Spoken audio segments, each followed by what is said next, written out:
Hello मेरे प्यारे भाई लोग, बंधु लोग, तो कैसे हो। आज हम लोग सीबीएसई क्लास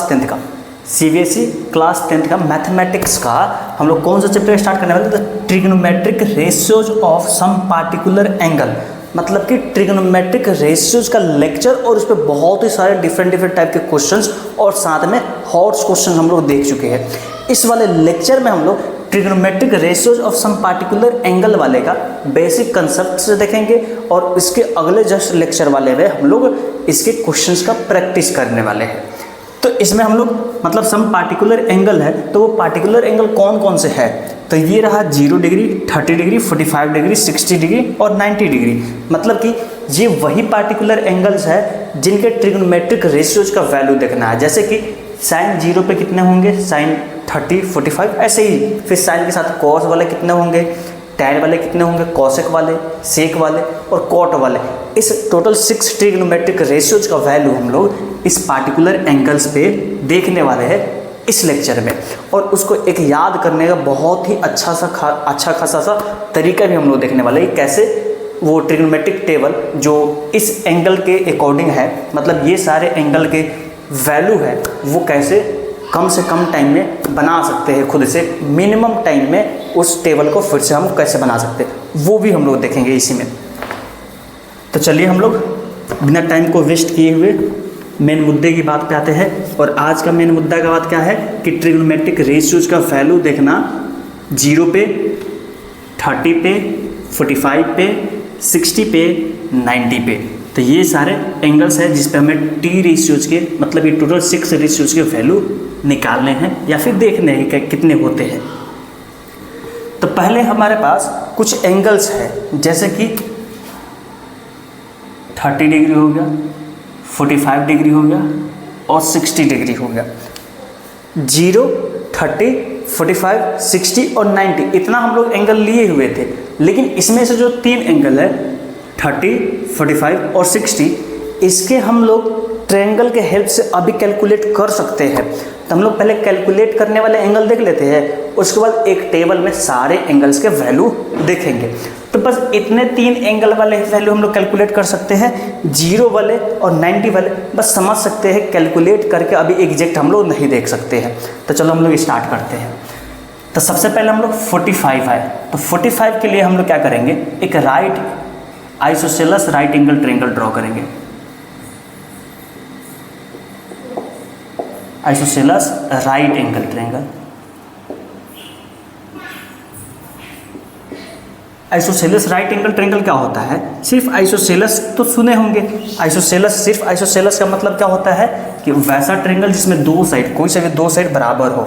और आइसोसेलेस राइट एंगल ट्रायंगल का मतलब क्या है कि वैसा ट्रायंगल जिसमें एक एंगल 90 भी हो और उसका 2 साइड बराबर भी हो। सिर्फ आइसोसेलेस का मतलब होता है कोई एक ट्रायंगल हो जिसका 2 साइड बराबर हो। और राइट एंगल का मतलब क्या होता है, वैसा ट्रायंगल हो जिसमें एक एंगल 90 डिग्री हो। और ये दोनों एक साथ में आ जाए तो वैसा ट्रायंगल जिसमें 2 साइड बराबर भी हो और एक एंगल 90 भी हो। जैसा कि ये वाला है, मान लो ये है, ए है, बी है और सी है।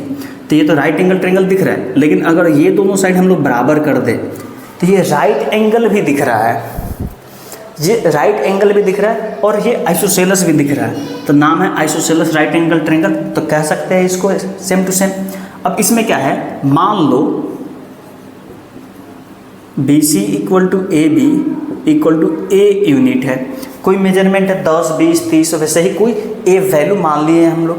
तो A वैल्यू मानने से क्या हो जाएगा कि ये वाला A हो जाएगा, ये वाला A हो जाएगा। तो पाइथागोरस थ्योरम से हम लोग AC का वैल्यू निकाल सकते हैं। AC इक्वल टू क्या हो जाएगा, तो AC equal to root under AB का स्क्वायर प्लस BC का स्क्वायर। तो ये है A square plus A square का रूट, तो ये हो जाएगा मेरा 2A स्क्वायर और इस पूरे का रूट। तो ये सिर्फ AC इक्वल टू क्या हो जाएगा, A रूट 2 कर सकते हैं। अब मेरे पास ये जो AC है ये आ गया रूट 2A, ये है A और ये भी है A। Right angle isosceles triangle का एक और ख़ास बात क्या है, राइट एंगल आइसोसेलेस ट्रायंगल का एक और ख़ास बात क्या है कि ये भी 45 होता है और ये भी 45 होता है।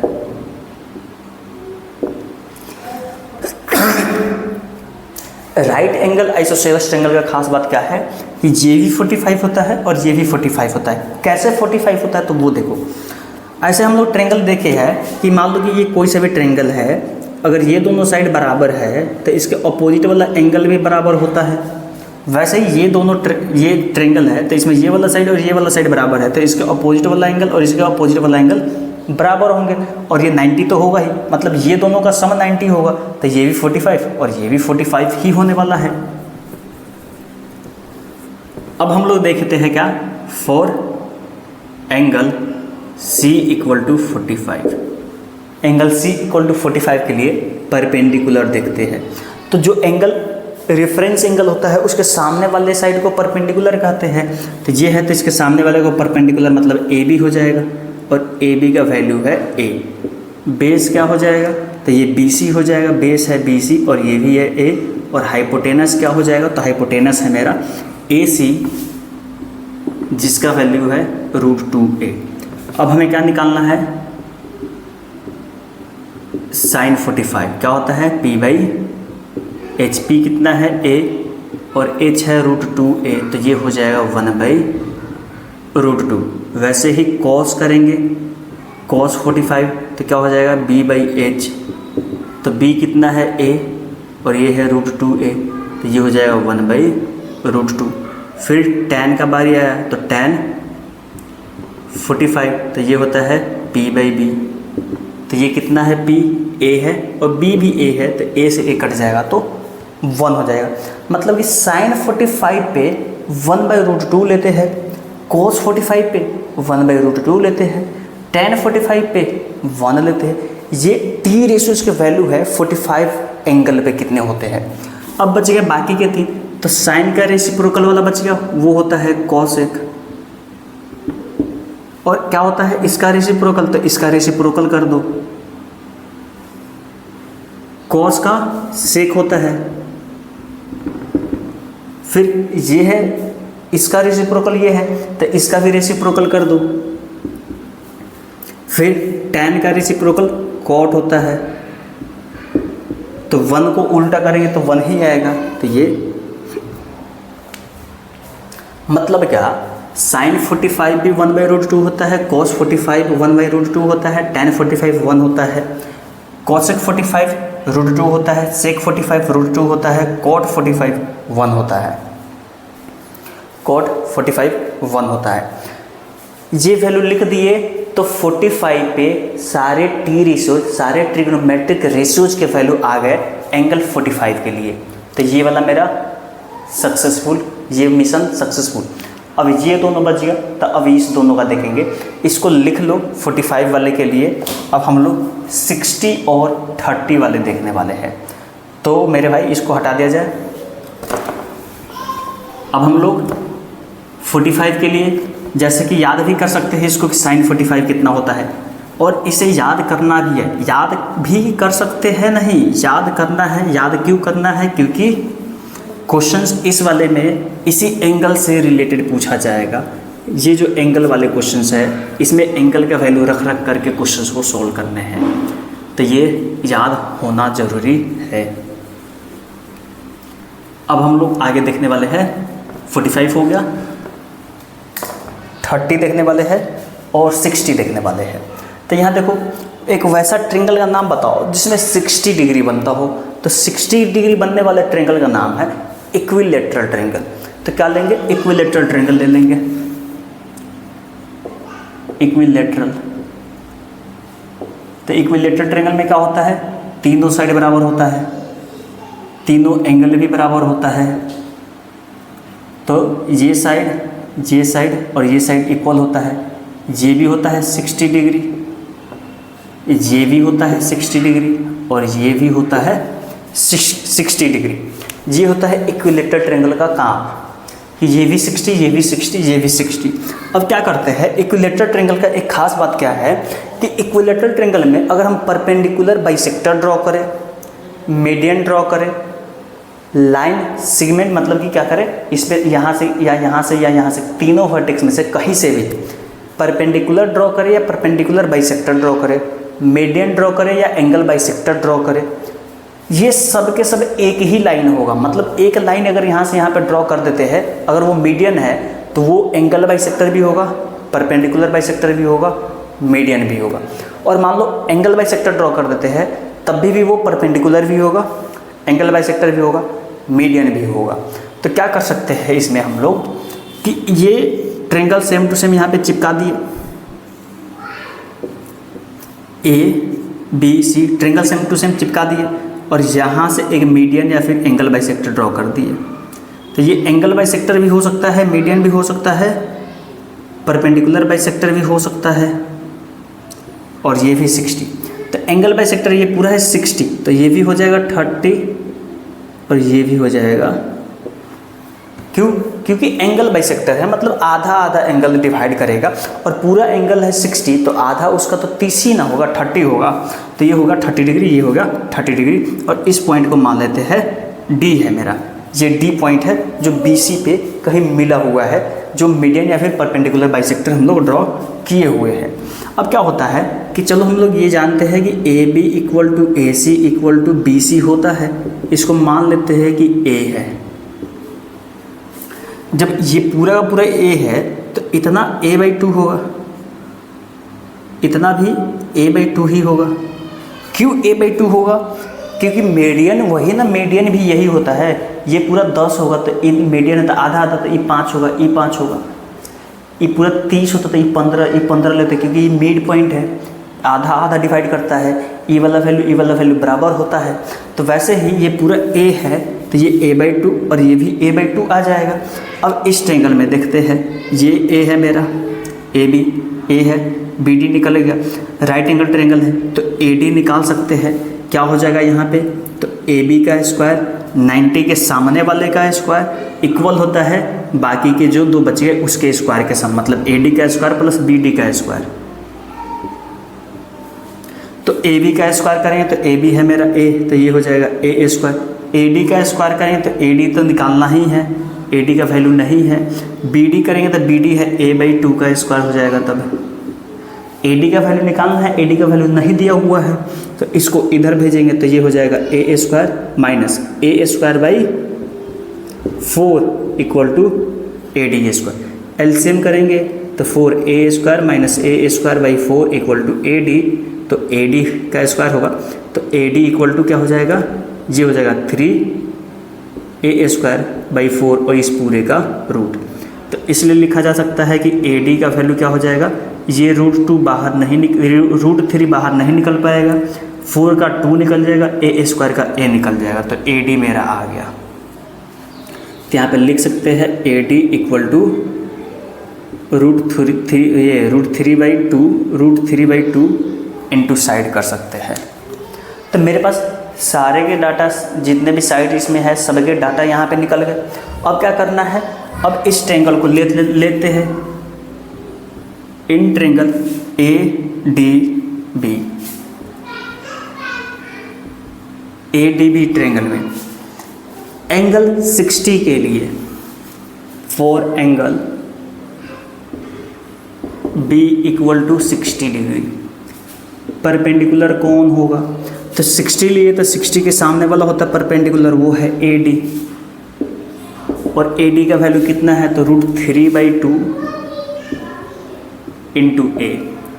हाइपोटेनस कौन होगा? तो 90 के सामने वाला जो कि A है। बेस कौन होगा? तो जो एक लौता बच गया BD, ये हो गया A/2। तो 60 के लिए हम लोग परपेंडिकुलर, बेस, हाइपोटेनस तीनों ही लिख दिए हम लोग। अब बताओ sin 60 लिखना चाहे, sin 60 तो क्या होगा? sin 60 तो sin 60 होता है P/H, और P है मेरा √3/2A और H है मेरा A, तो क्या हो जाएगा? √3A/2 इंटू 1/A, तो A से A कैंसिल, तो ये हो गया √3/2। अगला है cos 60, तो cos 60 का होता है B/H, तो B मेरा कितना है? तो A/2 है और H है मेरा A, तो ये हो जाएगा A/2 इंटू 1/A, और ये आ जाएगा 1/2 मेरा। tan का बारी आया, tan 60, तो ये होता है P/B तो P मेरा कितना है, तो P है √3/2a है, √3/2a है। और B कितना है, तो a/2 है B मेरा, ये है a/2। तो क्या हो जाएगा √3/2a और इनटू में 2/a, तो a से a, 2 से 2, तो ये आएगा √3। अब बाकी के जो 3 बच गए वो तो निकाल सकते हैं, इसका उल्टा करेंगे, ये 3/2 है तो 2/3 हो जाएगा cosec, cos है 60, cos 60 है 1/2 तो sec 60 हो जाएगा 2, tan 60 है √3 तो cot 60 हो जाएगा 1/√3। तो 60 से ये जो 3 बच गए, 3 निकालने के बाद जो 3 बच गए वो इसी तीनों को उल्टा कर करके निकाल सकते हैं। अब 30 वाले देख लेते हैं, 4 एंगल। अब इसमें एंगल 30 कौन सा है, तो BAD वाला है। तो इस वाले एंगल के लिए एंगल BAD = 30 डिग्री। तो इस एंगल के लिए परपेंडिकुलर कौन होगा, तो इस एंगल के सामने सामने देखो तो BD है, तो इसका परपेंडिकुलर हो जाएगा मेरा BD = a/2। इसका परपेंडिकुलर BD और वो है a/2। हाइपोटेनस कौन हो जाएगा, तो 90 के सामने वाला देखो, 90 के सामने वाला, तो 90 के सामने वाला है AB और वो है A, तो AB = A। हाइपोटेनस के बाद में बेस बच गया, तो बेस कौन हो जाएगा, तो बेस देखो ये हो गया मेरा परपेंडिकुलर, ये हो गया हाइपोटेनस, तो AD ही बचेगा जो बेस होगा, तो ये हो गया AD। और AD का वैल्यू देखोगे यहाँ पे तो कितना है, √3/2a है, तो ये हो जाएगा √3/2 × a हो गया। अब 1/1 रेशियो का नाम बोलो तो sin 60 होता है, तो sin 60 होता है P/H, P/H लिख दिए। तो P कितना है, a/2 है, तो P हो गया a/2। H कितना है, H है a, तो ये हो जाएगा a/2 × 1/a = 1/2। a से 1 कट जाएगा, तो साइन के बाद में cos ये 60 है ना, 30 ना है भाई, 30 है, 30 कितना है, B/H होता है। तो B कितना है इसके लिए, तो इसके लिए B देखो कितना है, तो √3/2a है, तो ये हो जाएगा √3/2a। H तो A ही है, तो ये हो जाएगा √3a/2 × 1/a, ये आ जाएगा √3/2। बच गया tan, तो tan 30 B/P, तो P कितना है इसका P कितना है, a/2 है, इसका P कितना है, a/2 है, इसका B कितना है, √3/2a है, √3/2, तो ये हो जाएगा a/2 × 2/√3a, तो 2 से 2, a से a, तो ये आएगा 1/√3।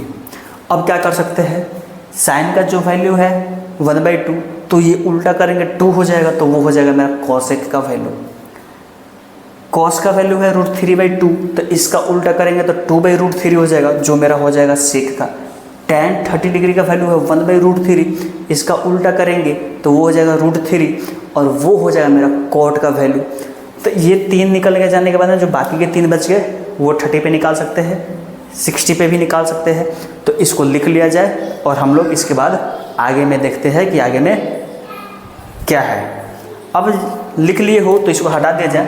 अब हम लोग देखेंगे 0 वाला 90 वाला, तो इसे हटाने के बाद में हम लोग अब सारे को टेबल में एक बना देंगे, एक टेबल बना देंगे और उस टेबल में एक टेबल बना देंगे जिस टेबल में क्या होगा, जितने भी एंगल्स है 0 से लेकर 90 तक जिसके वैल्यू देखने हैं उस सारे एंगल का वैल्यू अब एक ही बार में देखेंगे क्या होने वाले हैं। तो चलिए मेरे भाई देखते हैं क्या होते हैं। हम लोग अब आराम से किसी भी ट्रिग्नोमेट्रिक रेशियोज का वैल्यू हो, आराम से 60 पे, 30 पे, 45 पे कोई से भी ट्रिग्नोमेट्रिक रेशियोज का वैल्यू पूछे तो ज्योमेट्रिक फिगर का मतलब क्या होगा, ट्रायंगल वाला, सर्कल वाला, ये सब ज्योमेट्रिक फिगर है ना। ज्योमेट्रिक के फिगर वाले से हम लोग उसका आंसर मतलब कि उसका वैल्यू फाइंड आउट कर सकते हैं। अगर 60 और 30 का पूछता है या फिर पूछे कोई तो हम लोग इक्विलेटरल ट्रायंगल के हेल्प से निकालेंगे। अगर 45 पूछता है तो 45 के लिए हम लोगों को 45 के लिए राइट एंगल आइसोसेलेस ट्रायंगल हमको लेना पड़ेगा। तो चलिए हम लोग इधर में देखते हैं, ये है साइन, कॉस, टैन, कॉट, सेक और ये कॉसेक। ये मेरे टी रेशियोज है और इधर में हम लोग एंगल लेते हैं, इधर में टी रेशियोज और इधर में एंगल। तो एंगल कौन कौन से देखने हैं, तो 0 डिग्री देखने हैं, 30 डिग्री देखने हैं, 45 डिग्री भी देखने हैं, 60 डिग्री भी देखने हैं और 90 डिग्री भी देखना है। तो चलिए इस सब का वैल्यू हम लोग देखते हैं।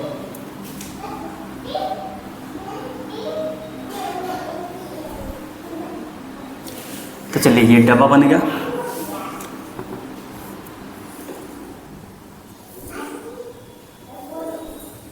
अब यहाँ पे देखिए, सबसे पहले ये डब्बा बनाने के बाद में हम लोगों को करना क्या है, ये डब्बा बनाने के बाद में हम लोगों को करना क्या है, तो क्या करेंगे, ये डब्बा बन जाएगा तो यहाँ पे अपने से 0, 1, 2, 3, 4 ये नंबर लगा देंगे।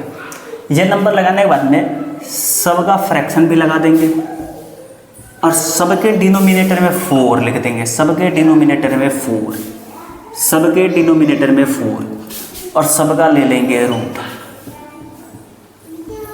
सबका रूट ले लेंगे और सॉल्व करेंगे। रूट लेने के बाद में सॉल्व करेंगे और सॉल्व करने के बाद में जो वैल्यू आएगा वही साइन का हो जाएगा। 0 के सामने वाला साइन 0 का होगा, 30 के सामने वाला साइन 30 का होगा, 45 के सामने वाला साइन 45 का होगा, 60 के सामने वाला साइन 60 का होगा और 90 के सामने वाला साइन 90 का होगा। सिर्फ साइन का निकलेगा। तो चलिए ये सॉल्व करेंगे, 0 और 0 का रूट करेंगे तो 0 ही होगा। ये 1 रूट से बाहर निकलेगा 1 और 4 के जगह पे 2 निकल जाएगा। ये 2 से ये 2 कट जाएगा, 2 से ये 2 कट जाएगा 1/2, तो 1 का हो गया 1 और रूट 2 तो नहीं निकलेगा तो वो रूट का अंदर में ही रह जाएगा। ये 3 नहीं निकलने वाला तो रूट 3 और ये 4 के जगह पे आ जाएगा 2।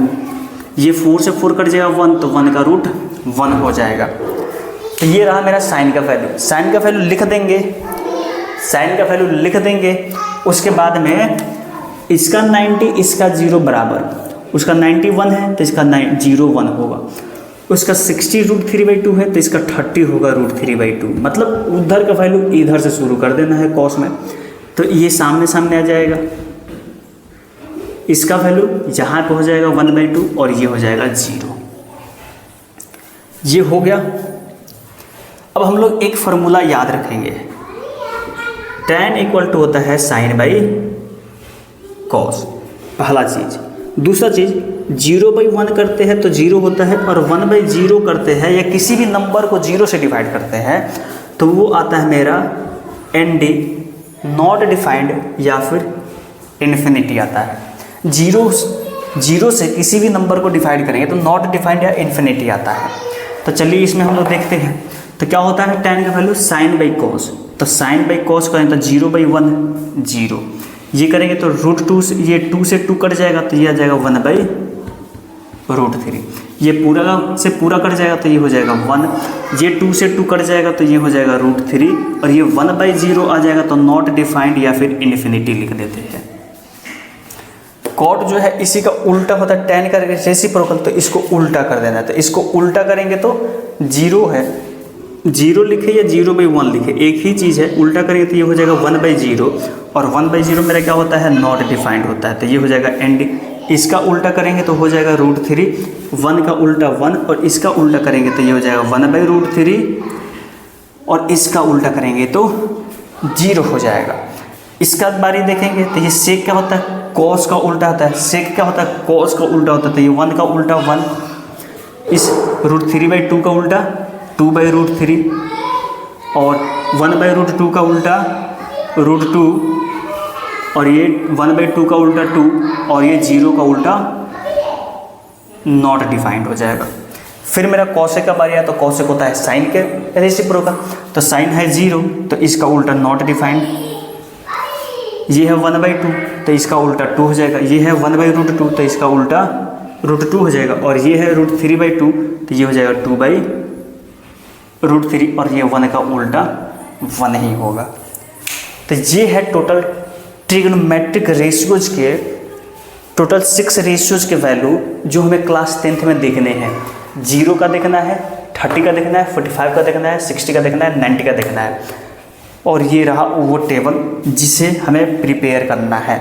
तो ये हमें याद रखना है ये पॉइंट्स, और ये पॉइंट्स याद रखना है। tan = sin/cos होता है और 0/1 होता है 0 और 1/0 कुछ नहीं होता, नॉट डिफाइंड होता है या फिर इन्फिनिटी होता है।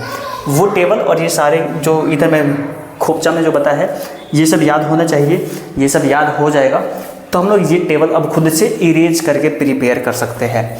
तो एक बार क्या करो, इस टेबल को नोट कर लो या स्क्रीनशॉट ले लो। इस पे 1-2 क्वेश्चंस हम लोग अभी जस्ट देखने वाले हैं। 1-2 क्वेश्चंस देख करके इस टेबल को का यूज देखेंगे, क्या क्या यूज होता है। क्वेश्चंस को बना करके देखेंगे क्वेश्चन में कहाँ पे यूज आता है, कैसे यूज आता है। जब वो बना लेंगे हम लोग तो अगले वाले लेक्चर में हम लोग इस पे बहुत ही डिफरेंट टाइप के क्वेश्चंस है, वे सारे डिफरेंट टाइप के क्वेश्चंस को इस अगले वाले लेक्चर में हम लोग रखेंगे और सारे क्वेश्चंस का सॉल्यूशंस देखेंगे। तो इसको कर लो, हटा देते हैं इसको और हम लोग देखते हैं आगे में। ठीक है, हटा दिया जाए इसको बिल्कुल ही।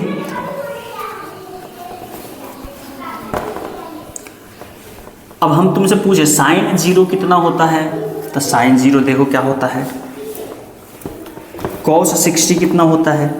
तो ऐसे वैल्यू याद होना चाहिए रैंडम इधर उधर से, तो याद होंगे तो ज़्यादा अच्छा है, बेस्ट है, क्वेश्चन में दिक्कत नहीं होंगे। तो हटा दिया जाए इसको। टोटल 60 रेशियोज के sine cos tan cot cos cosec sec ये सब रेशियोज के वैल्यू याद होने चाहिए।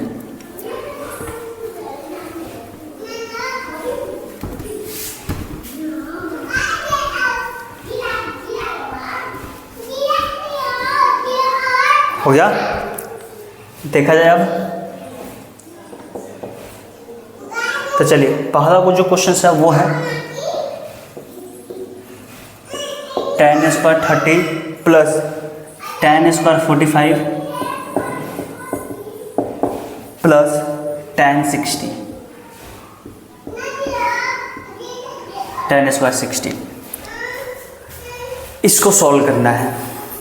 अब इसको सॉल्व कब करेंगे, कैसे करेंगे, तो टेबल जो हम लोग अभी जस्ट प्रिपेयर किए हैं, बनाया है, उस टेबल में देखेंगे कि tan 30 का वैल्यू कितना दिया हुआ है, tan 45 का वैल्यू कितना दिया है, tan 60 का वैल्यू कितना दिया हुआ है, और जो भी वो वैल्यू दिया हुआ है वो वैल्यू रखेंगे। और उसके बाद में रखने के बाद सिंपल सा अपना सिंप्लीफिकेशन वाला मेथड जो होता है, जो भी अपना सिंप्लीफिकेशन वाला मेथड होता है, वो सिंप्लीफिकेशंस वाले मेथड को लगा देंगे, सोल्व करेंगे, बन जाएगा। तो वो टेबल का जब स्क्रीनशॉट लिए हो तुम, उस टेबल का स्क्रीनशॉट लिए हो तो उसमें से देखो tan 30 डिग्री का वैल्यू कितना होता है, तो वो आएगा 1/√3। तो ये हो गया 1/√3 और इसका स्क्वायर है तो इसका स्क्वायर कर दो, प्लस tan 45 देखेंगे तो tan 45 1 आएगा उसमें, तो ये हो गया 1 का स्क्वायर। tan 60 देखेंगे तो tan 60 का वैल्यू होता है मेरा √3 होता है, तो यहाँ पे रख देंगे √3 और इसका स्क्वायर। तो 1/√3 का स्क्वायर करेंगे तो ये 1/3 हो जाएगा, 1 का स्क्वायर 1 और इसका स्क्वायर करेंगे तो ये 3 हो जाएगा। एलसीएम करेंगे तो 3 हो जाएगा, ये हो जाएगा 1, ये 3 1 जा 3 और 3 3 जा 9, तो ये हो जाएगा 13/। ऐसे बनाना है। अब समझ जाओ कि इस वाले एक्सरसाइज के लिए, ये trigonometric ratios of some particular angle वाले के लिए, वो जो टेबल अभी हम लोग देखे हैं, जो लिखे हैं, कितना इम्पोर्टेंट है। वो टेबल याद नहीं होगा तो ये सब का वैल्यू नहीं रख पाएंगे, वैल्यू नहीं रख पाएंगे तो ये नहीं बन पाएगा। एक और क्वेश्चन हम लोग देखते हैं।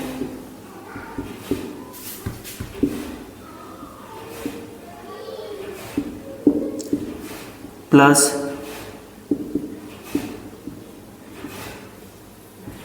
नीचे में sin² 45 प्लस cos² 45। ये क्वेश्चंस को खुद से एक बार ट्राई करो। क्वेश्चंस को ट्राई करने में कुछ है ही नहीं, क्या करना है, tan 30 का वैल्यू देखना जो है रख देना है, cot 30 का रख देना है, sin 45 का रख देना है, cos 45 का रख देना है, सॉल्व करना जो आएगा मेरा वही आंसर हो जाएगा। तो चलिए देखा जाए, tan 30 यहाँ पे जस्ट हम लोग अभी लिखे हैं 1/√3, तो ये हो गया 1/√3 और इसका स्क्वायर प्लस cot स्क्वायर 30, तो cot स्क्वायर 30 का वैल्यू देखेंगे तो ये होता है √3, तो ये हो गया √3 का स्क्वायर। नीचे में sin 45 ये होता है 1/√2 प्लस cos स्क्वायर 45, तो ये भी होता है 1/√2। अब स्क्वायर तोड़ेंगे तो 1/√3 का स्क्वायर करेंगे तो 1/3, 3 का स्क्वायर √3 का स्क्वायर करेंगे तो 3, ये करेंगे तो 1/2 प्लस 1/2। इसके बाद में एलसीएम इसका हो जाएगा 3, ये हो जाएगा 9 और ये 1, तो 1 + 9। यहाँ पे हम लोग करेंगे एलसीएम 2 हो जाएगा, तो ये हो जाएगा 1 + 1। फिर यहाँ पे ये जो है 9 1 10/3 और नीचे में हो जाएगा 2/2 10/3। और देखते हैं ये जब डिवाइड में होता है इधर मल्टीप्लाई में आता है तो उल्टा कर देते हैं। हालांकि नंबर तो सेम ही है, उल्टा करने से कोई फ़र्क नहीं पड़ेगा, लेकिन उल्टा करते तो ये हो जाएगा 10/3 आंसर। तो मेरा आंसर 10/3 होगा। क्या कह रहे थे, जैसे कि a/b है और c/d है, तो a/b का a/b, और जब ये बगल में मल्टीप्लाई में आता है तो d नीचे है तो d को ऊपर, c ऊपर में है तो c को नीचे करके मल्टीप्लाई करते हैं। लेकिन यहाँ पे तो दोनों सेम में ही नंबर है, ये भी 2 है ये भी 2 है, किसी को उल्टा करेंगे तो फ़र्क नहीं पड़ता है। लेकिन इस चीज़ को माइंड में रखेंगे, जब ये डिफरेंट नंबर होगा तो ये वाला काम, जब ये डिफरेंट नंबर होगा तो ये वाला काम हम लोग करेंगे। तो मेरे भाई मेरे बंधु लोग, इस वीडियो को हम लोग यहीं पे एंड करते हैं। और इस पे T ratios of some particular angle वाले पे जितने भी डिफरेंट टाइप के क्वेश्चंस बच गए हैं, बच क्या गए, क्वेश्चंस किए ही नहीं हम लोग, बच क्या गया। हम लोग तो सिर्फ इसमें बेसिक कंसेप्ट रखे हैं कि क्या इस वाले एंगल पे कितने होते हैं, इस वाले एंगल पे कितने होते हैं, ये सब सिर्फ देखे हैं, बाकी क्वेश्चन तो प्रैक्टिस नहीं किए हैं। लेकिन अगले वाले वीडियो में हम लोग इस पे जितने भी डिफरेंट टाइप के क्वेश्चंस हैं वे सारे क्वेश्चंस अगले वाले लेक्चर में, वो हल्का सा लंबा होगा क्योंकि जितने भी डिफरेंट टाइप के क्वेश्चंस हैं वे सारे क्वेश्चंस का सॉल्यूशंस उसमें हम लोग देखने वाले हैं। मतलब क्या कि उस वाले क्वेश्चंस का सॉल्यूशन, वो वाला लेक्चर क्वेश्चन लेक्चर वाला हम लोग देख लिए, उसके बाद में किसी भी बुक से बनाएंगे हम लोग T ratios of some particular angle का क्वेश्चंस, गारंटी पूरा का पूरा बन जाएगा, क्योंकि उससे डिफरेंट टाइप का क्वेश्चंस आएगा ही नहीं कहीं पे। सारे बुक उठा करके देखेंगे तो वही रहेगा। ठीक है, देखने के लिए थैंक्स, मिलते हैं अगली वीडियो में, तब तक के लिए बाय बाय।